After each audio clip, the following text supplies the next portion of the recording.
All right, friends, we are going to talk about a very, very important topic, and that is the emergency provisions in the Constitution. So, let us talk about it. Why emergency provisions are needed? So, Constitution of India, it provides emergency provisions to deal with what? To deal with extraordinary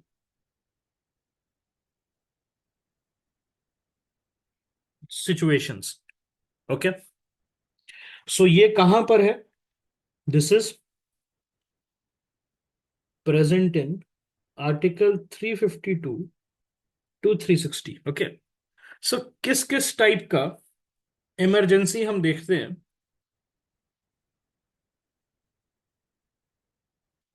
उसमें आ जाता है आपका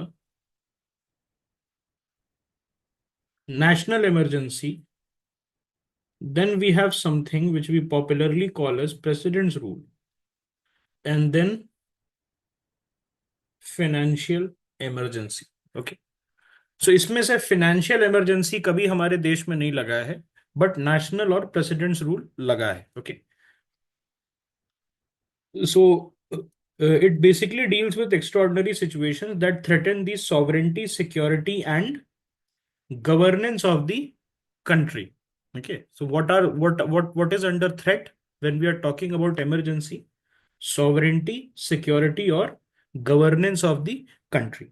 So these provisions grants the union government exceptional powers to maintain law and order, suspend certain rights, and centralize authority. Okay, so क्या क्या काम करना होता है यहाँ पर? मेजरली जब आप डिक्लेयर करते हैं emergency, so law and order, उसके साथ साथ centralisation of authority plus suspension of certain rights to deal with the situation. Okay, and this is inspired by the Weimar Constitution of Germany. So Hitler जो है उसके पहले जो government थी Germany में, उसको कहते थे वाइमार। ओके, वाइमार रिपब्लिक हुआ करता था। ओके, सो वाइमार रिपब्लिक जो है, this was based on the constitution, this was based on the constitution of post treaty of Versailles. तो treaty of versus was signed after World War One, और उसके बाद जो कॉन्स्टिट्यूशन बना जर्मनी का, which significantly strip down the powers of Germany, तो उसमें जो है हमें वाइमार रिपब्लिक मिलता है। और वाइमार रिपब्लिक का जो इमरजेंसी प्रोविजन है, उसी को यूज करके हिटलर ने क्या किया? So there was a person who put the Reichstag on fire. What is the Reichstag? It is the German parliament. So German parliament को उसने फायर में लगा दिया था, तो उसी का जो है इमरजेंसी प्रोविजन यूज करके Hitler came to power. Okay, so Hitler जो है उसने क्या किया? उसने इमरजेंसी लगा दी and he banned all the parties. Okay, so three type of emergencies in the constitution. What are these? National emergency, Article 352. So threat due to war, external aggression, or armed rebellion. Okay. Then president's rule, state emergency जिसको कहते हैं, जिसमें constitution machinery का breakdown होता है। क्या होता है? प्रेसिडेंट्स रूल में हम बोलते हैं constitutional machinery has broken down. Alright, so ये आर्टिकल 356 में कॉन्स्टिट्यूशनल मशीनरी का ब्रेकडाउन होता है। So this is more like a constitutional emergency rather than a national emergency. Then comes financial emergency, this is present in article 360, financial instability that threatens India's credit और economy. So हम बात करते हैं national emergency के बारे में detail में।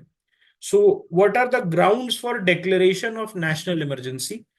So president can declare a national emergency if there is a war, there is external aggression, and there is armed rebellion. So please remember, before 1978, internal disturbance was a ground for national emergency, and using internal disturbance, Indira Gandhi had put emergency. Okay, so emergency ताकि इस type की situation बाद में ना आए, so that this kind of situation do not crop up later, internal disturbance was removed. Okay, और उसमें क्या आ गया? आर्म्ड रिबेलियन आ गया। उसमें क्या आ गया? आर्म्ड रिबेलियन आ गया। So large scale internal violence aimed at overthrowing the government. Okay, so इसमें क्या हो सकता है? Can you give me an example of armed rebellion? The Naxals captured state capital. Can I say that this is a full blown armed rebellion when the Naxals captured the state capital? उसके साथ साथ आनंद मार्गीज के बारे में सुना आपने? आनंद मार्गीज जो है, so what had happened was they wanted to do an armed rebellion against Indira Gandhi. They wanted to do what? They wanted to do an armed rebellion against Indira Gandhi. Okay, so ये जो है, ये this is something that can be, you can say that this is part of armed rebellion. Okay, लेकिन riots in a city, communal riots in a city, is it armed rebellion? It depends on the scale. Okay, मान लो कि there is a riot and the one of the party of the riots, they declare themselves as an independent country, something like this. So it depends on the scale कि armed rebellion कैसे classify करते हैं. But the important thing that you need to understand is that 44th Constitutional Amendment Act जो है, it replaced internal disturbance, which was a very vague and easy provision to put emergency, with armed rebellion. Okay, with armed rebellion. Okay, so Anand Margis कौन थे? Basically, they were an association which wanted to do an armed rebellion against the Indira Gandhi government, and they had a arms drop as well. उन्होंने जो है एक plane से arms drops भी कराया था, जिसके थ्रू उस आर्म्स को यूज करके they would go and fight. लेकिन वो आर्म्स का जो कैशे है, वो cash rather not cache, cash जो है वो कहीं चला गया, उनको उनको पता भी नहीं चला. यस, पुरुलिया आर्म्स ड्रॉप आपने सुना होगा. You might have heard about the Purulia arm drop. तो उसमें चेक, इफ आई रिमेम्बर करेक्टली, तो उसमें चेक वेपन्स जो थे, ऑलराइट, उसमें they had, yes. So that was a different Purulia arms drop was a different case that happened. ये 1995 में हुआ था, राइट, वेस्ट बंगाल में. Okay, alright. तो ये जो है आनंद मार्गीज जो थे, वो हमेशा से ये करना चाहते थे. आनंद मार्गीज दे वांटेड, और उसके बाद जो है they wanted to declare. Okay, India जो है, इंडिया को वो सॉर्ट ऑफ उनका एक आइडिया था कि मुझे इंडिपेंडेंट कराना. सो इस टाइप की चीजें आर्म्ड रिबेलियन में ही काउंट होती है. बट थैंकफुली उस लेवल तक चीजें नहीं बढ़ी थी. उस लेवल तक जो है चीजें नहीं बढ़ी थी. तो अब हम बात करते हैं parliamentary approval and duration of national emergency के बारे में. So proclamation by president, approval required, so there is no immediate approval needed. Duration क्या है? इनिशियली फॉर 1 मंथ आप प्रोक्लेम किया जा सकता है. ऑलराइट, प्रोक्लेम किया जा सकता है, लेकिन कोई इमीडिएट अप्रूवल पार्लियामेंट की आपको जरूरत नहीं है. लेकिन यहां पर जो है एक चीज आपको समझना पड़ेगा कि यहां पर आपको, क्या प्राइम मिनिस्टर डायरेक्टली बोल सकता है प्रेसिडेंट को? Can the prime minister directly tell the president, और does he need the consent of the council of ministers? So he needs the consent of the Council of Ministers. Okay, written recommendations जो है cabinet का उसको चाहिए. All right, they require the. Please remember, the Prime Minister cannot directly say this. They need the written recommendation.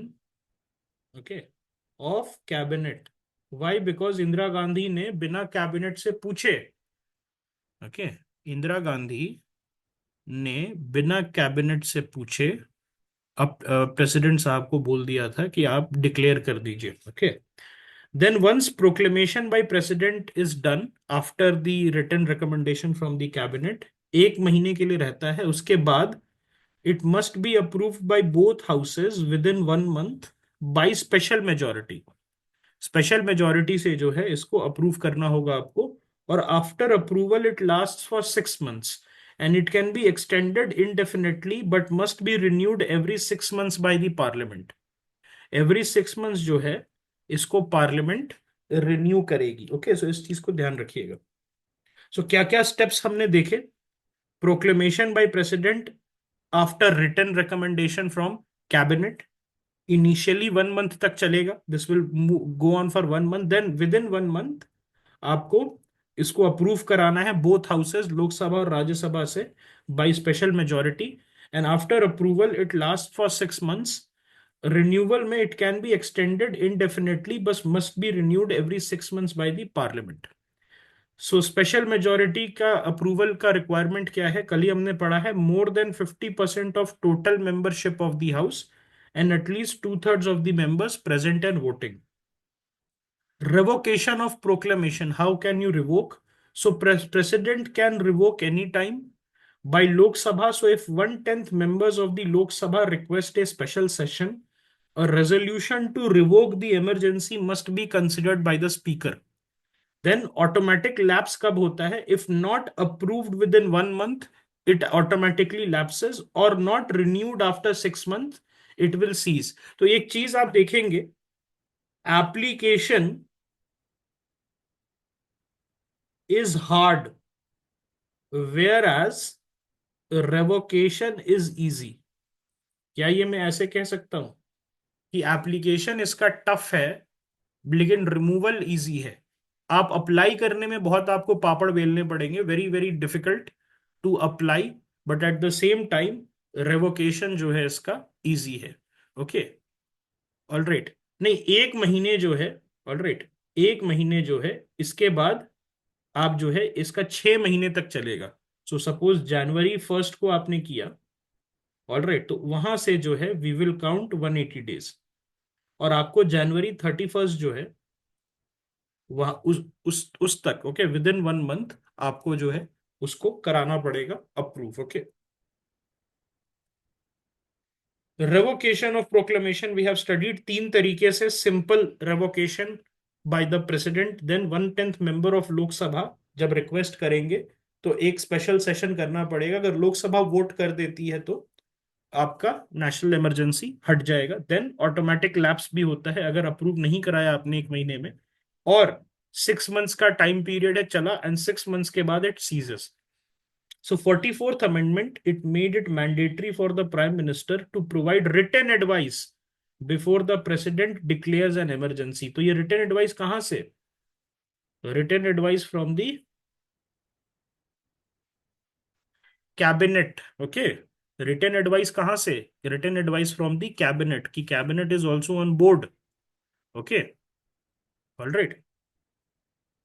Effect of national emergency की बात करते हैं. So what are the impact on the center and state relations? So executive power में center gets complete control over state governance. Legislative power में parliament can make laws on any state subject. Financial power में the center can redirect funds meant for the states. क्या state government abolish हो जाता है? Do they abolish state government? The answer is no. Please remember. Okay, so is it different from martial law or similar to martial law? Is it different from martial law और similar to martial law? Martial law में क्या होता है? क्या civilian government survive करती है? Civilian government survive नहीं करती है मार्शल लॉ में, वेयरएज यहाँ नेशनल इमरजेंसी जो है उसमें क्या होता है, civilian government is there, it survive. Okay, normally parliament can legislate only on union and current list, but during an emergency it can legislate on state list too. तो यहां पर जो है फ्रेंड्स, अगर आप देखेंगे तो यूनिटरी टिल्ट हम कहते हैं ना, that India is a country, it's a federal country with a unitary tilt. All right, ठीक है। So impact on fundamental rights, article 19 freedoms, so they are automatically suspended under article 358। other fundamental rights, so president can suspend the enforcement of any fundamental rights as well। लेकिन 44th amendment act से क्या कहा गया था? 44th constitutional amendment act से they said that article 20 and 21 they will not, okay, और article 20-21 के लिए 32 खुला रहेगा, बाकी के लिए खुला रहेगा कि नहीं? Article 32 is also suspended for others, if you remember, but it is present only for 20 and 21. So these are also called as the basic rights. Okay, all right. Distinction between Article 358 and 359, let us talk about it. So Article 358, it applies only to Article 19. Article 359, it applies to all fundamental rights except Article 20 and 21. So before the 44th Amendment Act, even 20 and 21 could have been abrogated. So उसमें problem क्या आई थी? याद है नसबंदी? We talk about vasectomy of millions of people by Sanjay Gandhi. So this was abrogation of Article 21, right to life and liberty. So can you say that right to procreate, right to have a progeny is also a right to life and liberty? Right to procreate.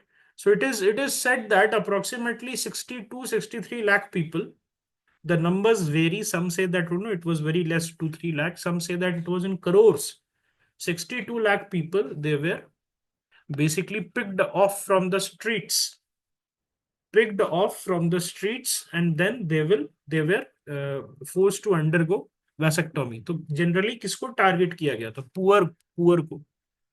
Only the poor were targeted. The rich were not targeted. The poor, the rickshaw pullers, and the hawkers, and the people who were on the streets, they were asked कितने बच्चे हैं? They said कि सरकार 3, चलो बैठो गाड़ी में. तो उनको लगा कि इतने बड़े आदमी बोल रहे हैं गाड़ी में बैठने के लिए, तो कुछ तोहफा देंगे या कुछ इस तरीके का इनाम देंगे. तो बैठ जाते थे, फिर उनको ले जाके उनकी नसबंदी करा दी जाती. And Sanjay Gandhi, he personally used to drive on the streets of Delhi and pick up people. Okay. So effect जो है, it automatically suspends the Article 19, and 358 में जो है automatic suspension है. Whereas in Article 359 में enforcement suspended है. Article खुद suspended नहीं है. But do you think that the fundamental rights have any teeth if the enforcement, that is Article 32, is suspended for them? Yes. तो enforcement किसके लिए applicable है? Enforcement किसके लिए एप्लीकेबल है? 20 एंड 21 के लिए सिर्फ एप्लीकेबल है. इसको याद रखिएगा. आर्टिकल 358 का duration through out the emergency है, whereas Article 359 is only for specific rights and duration, whatever is mentioned in the presidential order. Please remember this. Article 359 के लिए फ्रेंड्स आपको प्रेसिडेंशियल ऑर्डर की जरूरत पड़ती है. क्या पड़ती है? प्रेसिडेंशियल ऑर्डर की जरूरत पड़ती है. उसमें ड्यूरेशन लिखा रहता है, what duration. Okay. whereas Article 358 is for entire duration of the emergency. Yes.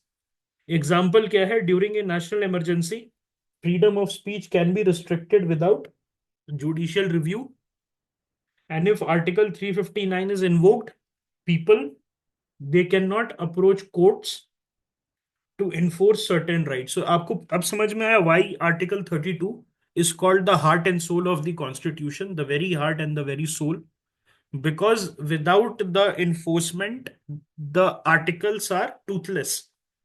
Okay, without their enforcement, the fundamental rights are useless. Okay, so that is why B.R. Ambedkar say it is the very heart and the very soul of the Constitution, Article 32. So during the 1975 emergency, Article 359 was used to suspend Article 14, leading to mass detention without trial. So अगर आपको पता होगा, Rajnath Singh and people like Modi, they were also hounded. Rajnath Singh was put in jail, Lalu, Nitish, Paswan, Ramvilas Paswan, और कौन है? अटल बिहारी वाजपेयी थे क्या jail में? I am not sure about that. If Atal Bihari Vajpayee was also jail. Atal Bihari Vajpayee सदाबहार थे. ओके. अडवाणी जी गए थे जेल में. Yes. All right. George Fernandes also. Yes, George Fernandes was there. National emergency declared so far, let us see. तो Indo China war में 1962 में. Okay. It's an additional restriction. ये हम प्रेसिडेंशियल प्रेरोगेटिव कह सकते हैं. आर्टिकल 359 जो है, इसको हम क्या कहेंगे? Presidential prerogative. बट क्या प्रेसिडेंट अपने इंडिपेंडेंटली एक्ट कर सकते हैं? तो ये जो है ऑब्वियसली एड एंड एडवाइस पे करेंगे. ओके, एड एंड एडवाइस पे करेंगे, So 358 is automatic dissolution of Article 19 for the duration of automatic dissolution for the duration of the emergency, whereas 359 it depends on presidential order, but 359 cannot touch which article? As said in the 44th Amendment Act 20 and 21. Article 20 and 21 उसको touch नहीं कर सकते हैं। Okay, ये मुरारजी देसाई ने एक तरीके से आप कह सकते हैं that because of all these नसबंदी and this vasectomy and this jail, okay, उसके चलते जो है इन्होंने ये किया था कि 2021 जो है एटलीस्ट ये बना रहे। फिर 1971 में हुआ था, 1965 में नहीं हुआ था। वाई? बिकॉज ऑलरेडी इमरजेंसी चल रहा था।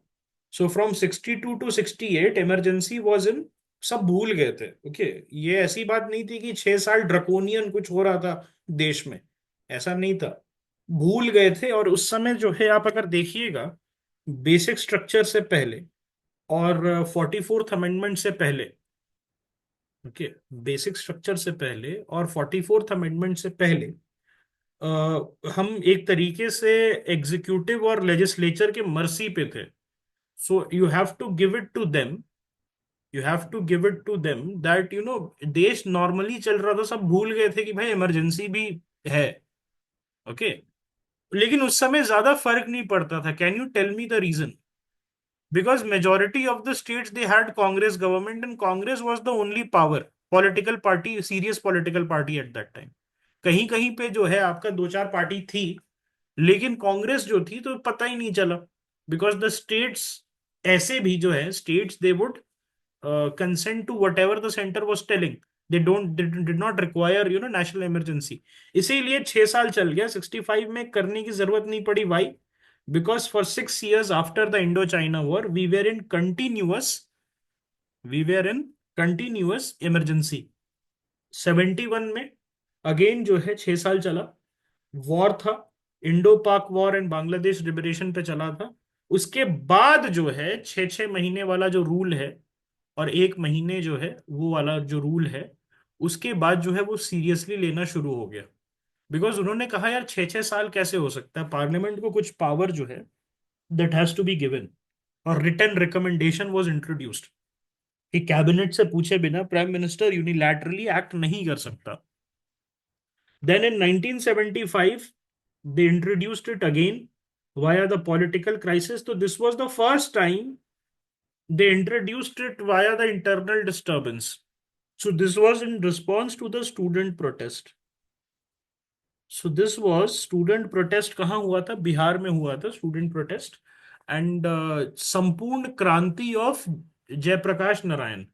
जयप्रकाश नारायण के बारे में कहाँ पढ़ा था हमने? विच movement was he part of? Freedom movement, if you remember हमने क्लास में किया था। उषा मेहता, याद आया? उषा मेहता जिसमें थी quit India. Yes, okay, quit India में कहाँ चले गए थे? ये नेपाल चले गए थे। He ran away from the jail and then he went to Nepal. Okay, so उन्होंने जो है after independence he during Indira Gandhi's time in 1975 he declared Sampoorna Kranti and he said that हम जो है we will uproot, okay, yes, Hazaribagh jail, we will uproot Indira Gandhi, okay, and we will have Sampoorna Kranti. तो संपूर्ण क्रांति के नाम से ट्रेन भी चलती है। Okay, Sampoorna Kranti is also a train that goes from Patna to Delhi, है ना।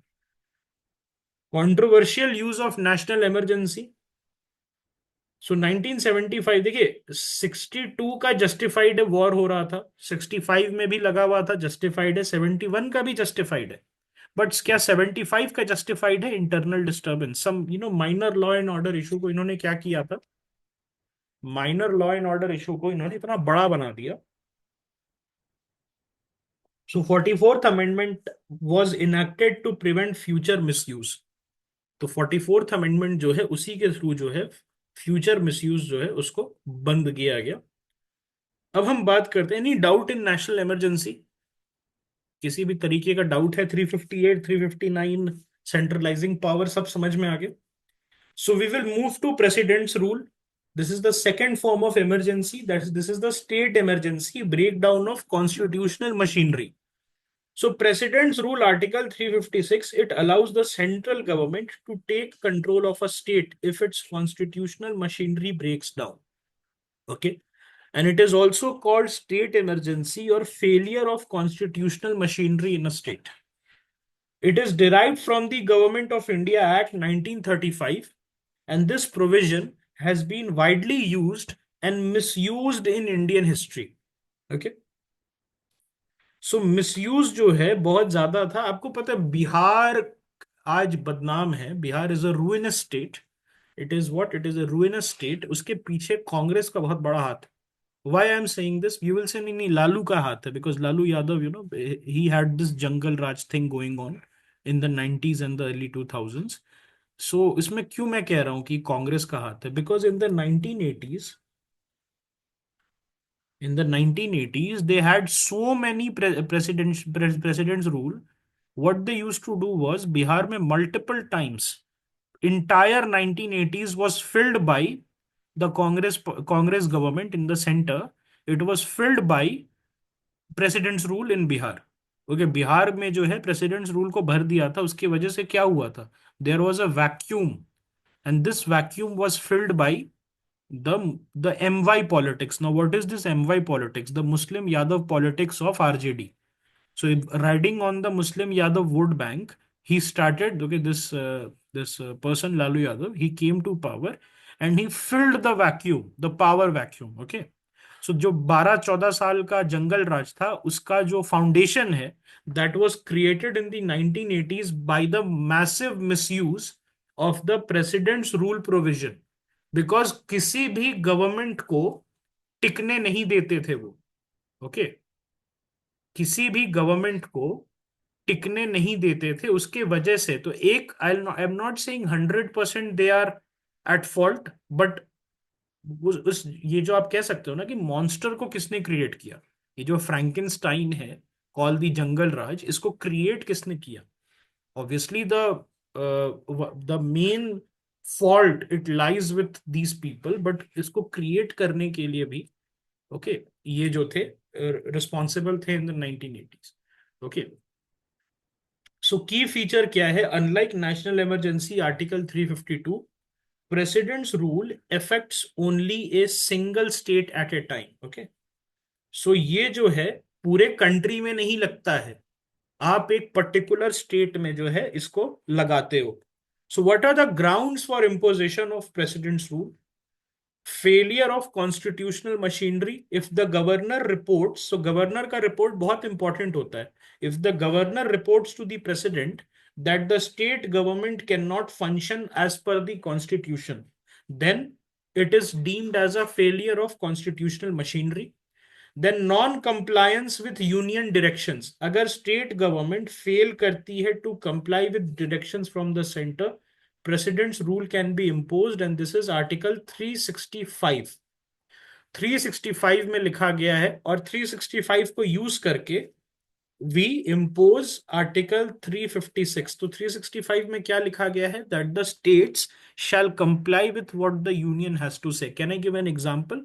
सो इसमें होता क्या है, दैट सपोज अभी बीएसएफ को, the border security force, they were given 100 kilometre का range to govern in Punjab and Bengal.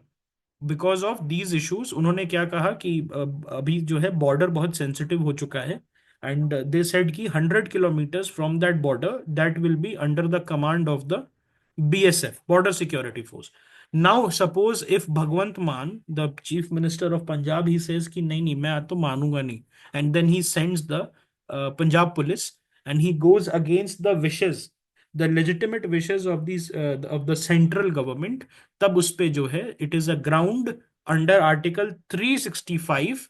He is not complying with the union directions. Okay, or he has failed to comply with the union direction, and then article 356 can be invoked. ये चीज समझ में आ गई सभी को? मुझे yes और no बताना. 365 समझ में आया?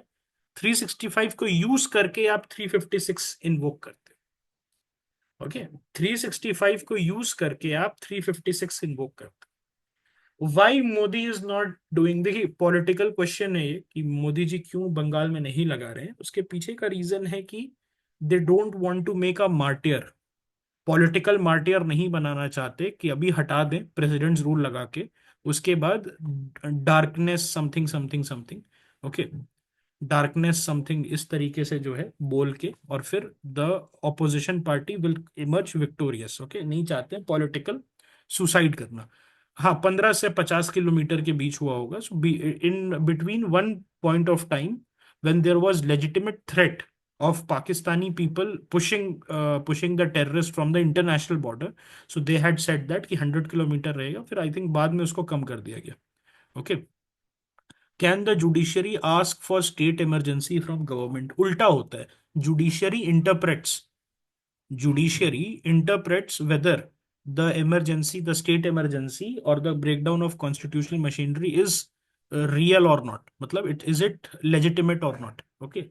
So कभी ऐसा हुआ नहीं कि जुडिशरी ने बोला है, rather ऐसा हुआ है that judiciary has removed saying that okay this is not the grounds। तो जुडिशरी ने क्या कहा है अगर मैं देखूंगा, तो breakdown of law and order, okay, so if the state it fails to control riots, violence or political instability, लेकिन breakdown of law and order is subjective, breakdown of law and order is subjective, and this is the number one issue when it comes in front of the judiciary overturns the president's rule, okay, they say कि it is not okay, this is subjective thing। तो judiciary decide करती है whether the original breakdown has happened or not, or is this just a ploy to remove the government in the state। then hung assembly के समय, if no party can form a government after elections, then also आप पे लग सकता है corruption and maladministration। so if the governor reports severe corruption, governance failure or political instability, again corruption and maladministration, so दो चीजें जो है, breakdown of law and order and corruption and maladministration, these are very subjective things, these are very very subjective things, and because of this the central government they don't like to impose the presidential rule. Why? Because they are the easiest to overturn because of their subjective nature. What is corruption, what is maladministration, what is breakdown of law and order, it is very subjective, okay। लेकिन हंग assembly तो objective है ना, we know when there is a hung assembly, we know when there is a failure of constitutional machinery, we know non compliance क्या होता है union directive से, so article 365 getting invoked. लेकिन सबसे इजी कहां पर है, अगर मैं आपसे पूछूं कि ओके देर 1 2 3 4 एंड 5, 5 चीजें जो है, पांच, there are 5 ways that you can put this president's rule in the state, तो सबसे इजीएस्ट क्या है that you know you can use that and you can impose, it is hung assembly, because hung assembly सभी को पता है कि भाई किसी के पास नंबर्स नहीं है, सो प्रेसिडेंट्स रूल बनता है, बाकी सारी चीजें जो है सब्जेक्टिव है and they can be ओवरटर्न्ड, okay. Hung assembly can also be overturned, by the way, if a political party goes to the Supreme Court and says ki see this governor, he is a agent of the center, he's behaving like an agent of the center, and I have the numbers and he is not giving me a fair chance at the floor test, so the Supreme Court can then direct that floor test may happen on this date, okay, so even that is under judicial review। So President's rule was imposed after the Janata Party won the general election and dismissed the Congress-led state government. Okay. So parliamentary approval and duration of President's rule. So proclamation by President. So no immediate approval is needed. Initially कितने महीने के लिए चलता है? 2 महीने के लिए चलता है। नेशनल इमरजेंसी कितने महीने के लिए चलता है? 1 मंथ के लिए चलता है, कम किया गया है, 2 मंथ से 1 मंथ किया गया है। और ये जो है आप देखेंगे 1 month is for national emergency versus 2 month is for president's rule और constitutional emergency in the states. Parliamentary approval, so it must be approved by both houses within 2 months, and after approval it lasts for 6 months, and it can be extended up to 3 years with parliamentary approval every 6 months, okay। The governor, yes, so the governor can send a report.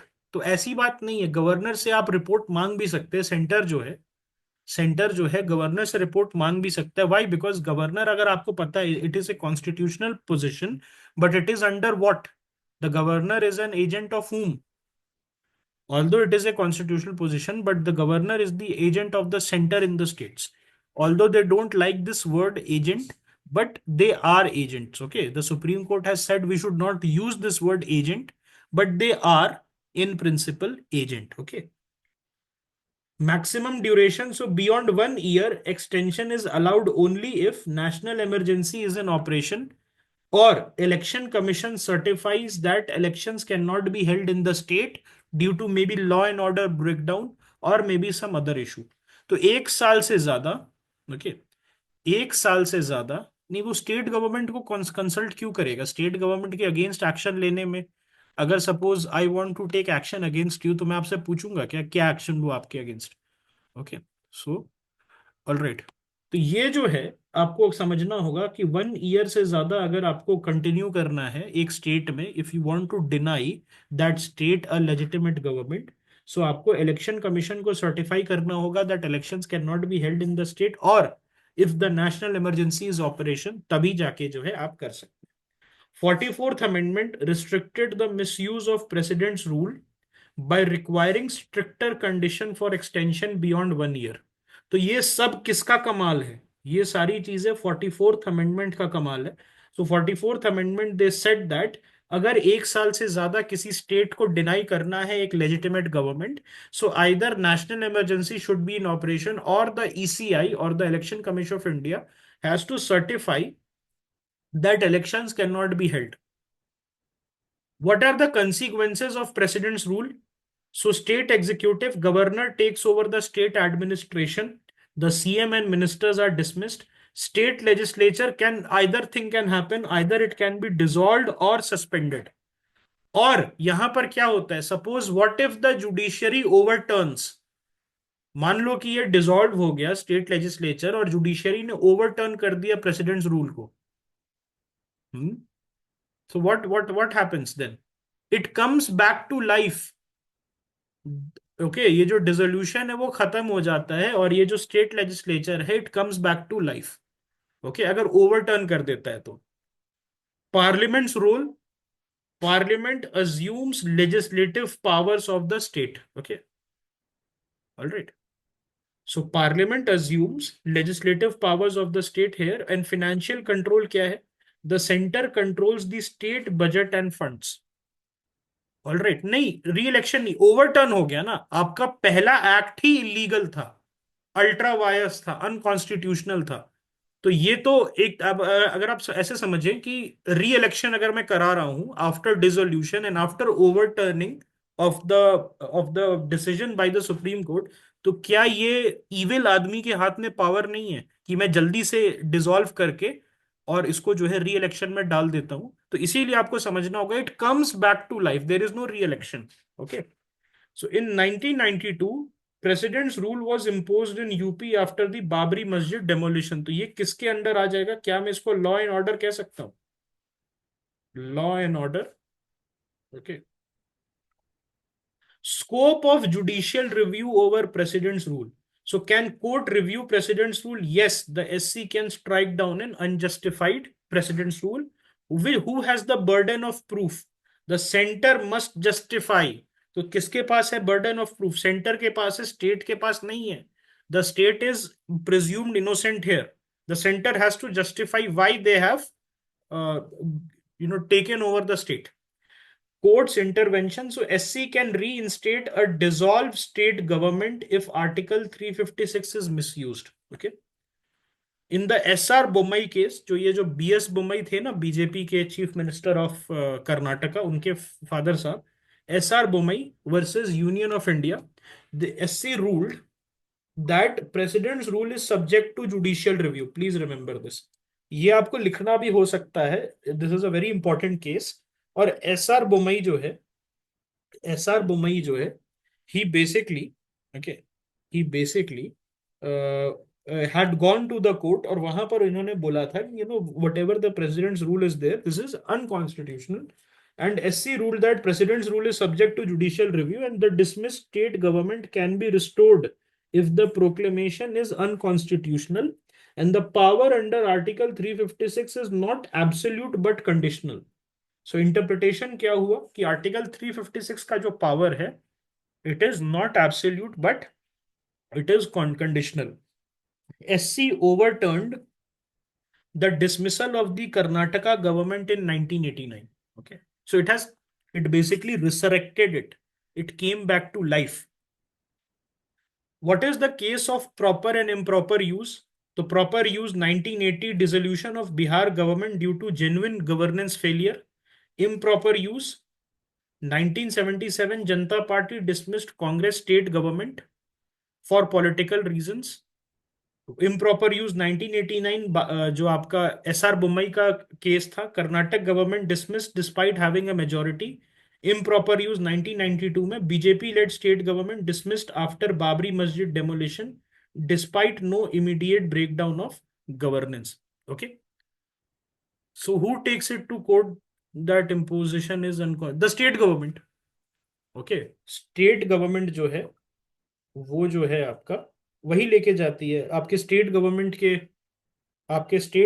के जो lawyers होते हैं वो higher करती है, state government की parties higher करती है. जनरली कपिल सिब्बल वगैरह लड़ते हैं ये सारे केसेस, कॉन्स्टिट्यूशनल केसेस जो है. ऑलराइट, तो ये सारी चीजें जो है आपको. Yes, any question that you guys have here till now? So before SR Bommai case, president's rule was often used for political gains. तो after SR Bommai case, it has drastically come down. अब किस case में सिर्फ लगाते हैं? अब किस case में सिर्फ प्रेसिडेंट्स रूल लगता है? हंग असेंबली. हंग असेंबली में लगता है. What made 1975 different from other emergencies? Internal disturbance. बाकी इमरजेंसीज में वो था, बाकी इमरजेंसीज जो है उसमें क्या था? वॉर था. 1975 में क्या था? 1975 में इंटरनल डिस्टरबेंस था. फिर बाद में इंटरनल डिस्टरबेंस को हटा दिया गया. बाद में क्या किया गया? इंटरनल डिस्टरबेंस जो है उसको क्या किया गया? हटा दिया गया. Okay, yes. उत्तर प्रदेश में उस समय कल्याण सिंह जी थे. I think Kalyan Singh ji he died very recently. 2020-21 में उनका डेथ हुआ था. तो Kalyan Singh was the chief minister in 1992. Okay, is it clear? Yes, ठीक है. कंपैरिजन करते हैं national emergency versus president's rule के बारे में. स्कोप क्या है? नेशनल इमरजेंसी में entire country comes under this. President's rule में only a particular state comes in. Grounds क्या है नेशनल इमरजेंसी का? War, external aggression and armed rebellion. पहले क्या था आर्म्ड रिबेलियन की जगह? Internal disturbance. President's rule break down of constitutional machinery in a state. Effect on state government क्या है? The centre takes complete control but the state government and the state assembly they live on, they do not die. President's rule में governor takes over, CM and ministers are dismissed. Okay, yes. Bihar में multiple times the entire 1980s is misuse. एक बार सही से लगा था 1980 में, उसके बाद द इंटायर जो है आप देखेंगे अगर तो वो जो है इसमें दिस वाज मिसयूज ओनली. उसमें एक फेमस केस भी आया था. इसमें जो है एक फेमस केस भी आया था, if you know, it was called the Wadhwa case, the DC Wadhwa versus state of Bihar case. Okay, so उसमें बोला गया था कॉन्टिन्यूअस जो प्रोम्युलगेशन है ऑर्डिनेंस का by the governor of Bihar, it was constitutional unconstitutional. वो क्या कर रहे थे governor of Bihar? What was the governor of Bihar doing? So governor of Bihar जो है basically he was continuously, okay, continuously ordinance के थ्रू स्टेट को रूल कर रहे थे. ओके, ऑर्डिनेंस के थ्रू स्टेट को रूल कर रहे थे. तो एक DC वाधवा करके इकोनॉमिक्स के प्रोफेसर थे बिहार में. ही फाइल्ड अ केस एंड वहां पर जो है सुप्रीम कोर्ट ने बोला DC वाधवा केस में दैट ये जो है अनकॉन्स्टिट्यूशनल है वाया ऑर्डिनेंस से चलाना स्टेट को. Okay, so this was during a time, this was during a time when multiple state governments were dismissed by the Congress party in Bihar. What is the effect on fundamental rights in a national emergency? Article 19 is suspended under 358 article, and 359 के अंदर the president can restrict other rights, whereas in 356 there is no impact. जब centre का rule लगता है state में, कोई impact नहीं होता फंडामेंटल राइट्स का. Approval needed. So in the national emergency it must be approved in 1 month, 1 महीने में, वेराज ये 2 महीने में आप कर सकते हो वाया सिंपल मेजोरिटी. तो एक इंपॉर्टेंट चीज क्या है, अप्रूवल देखिएगा तो स्ट्रिंजेंट है. National emergency with in 1 month and via special majority and must be approved, वेराज presidents rule 2 महीने में via simple majority. Simple majority कल मैंने बताया था, present and voting, majority of people present and voting. Okay, special majority, 2/3 of present and voting, as well as the majority of the total membership of the house. Yes, all right. Yes. Maximum duration क्या है national emergency का? कोई time limit नहीं है, it can be extended indefinitely. इसमें maximum 3 साल कहा गया है. Beyond 1 year you require either national emergency और इलेक्शन कमीशन का certification. Judicial review limited scope है under article 359, whereas Supreme Court can strike down misuse in President's rule. The President's rules does not affect fundamental rights unlike national emergency. ये याद रखिएगा. Any question in national emergency and President's rule, do let me know. अब हम बात करते हैं financial emergency के बारे में, which is under Article 360. So Article 360 of the Indian Constitution provides for financial emergency to deal with situations where India's financial stability is threatened. कभी हुआ है क्या ऐसा that situation has gone so bad that we had to apply? So कभी नहीं, कभी नहीं गया है. सिचुएशन खराब हुआ है बट इतना खराब कभी नहीं हुआ है that we had to apply the financial emergency. So it grants the central government extraordinary powers to control financial policies and reduce expenditure. India has never declared a financial emergency, but ये provision exist करता है to ensure economic stability during crisis. Okay. Why financial emergency is necessary? So it prevents economic collapse due to inflation, fiscal mismanagement, external shocks, or war-related financial strain, and it allows the center to take direct control over state finances to prevent bankruptcy. अब आप कहेंगे कि national emergency में भी same चीज हमने की थी, लेकिन नेशनल इमरजेंसी इज ब्रॉडर. अगर सिर्फ आपको फाइनेंशियल एस्पेक्ट को देखना है तब आप फाइनेंशियल इमरजेंसी लगा सकते हैं. National emergency changes a lot of things, whereas financial emergency is only for the financial aspect. Okay, so grounds for declaration of financial emergency क्या है? There is a threat to India's financial stability, there is a severe economic crisis, और there is external economic shock. India के लिए क्या हो सकता है external economic shock? Oil prices spiral out of control, that could be one. The second is that can be there is that tariffs, India के exports पे tariffs लग गया जैसे अभी ट्रम्प कर रहा है. So these are external shocks only. And war induced economic disruption. So if prolonged war drains the national resources, so they can also levy the financial emergency. So example तो अभी तक तो कभी लगा है नहीं. ऑल राइट, लेकिन मैं एक हाइपोथेटिकल सिचुएशन की मैं बात करता हूं. There is a severe economic recession in India which causes a financial collapse और a large scale war leading to massive fiscal deficit और a global economic depression which causes financial instability in India. So what is the procedure for declaration of financial emergency?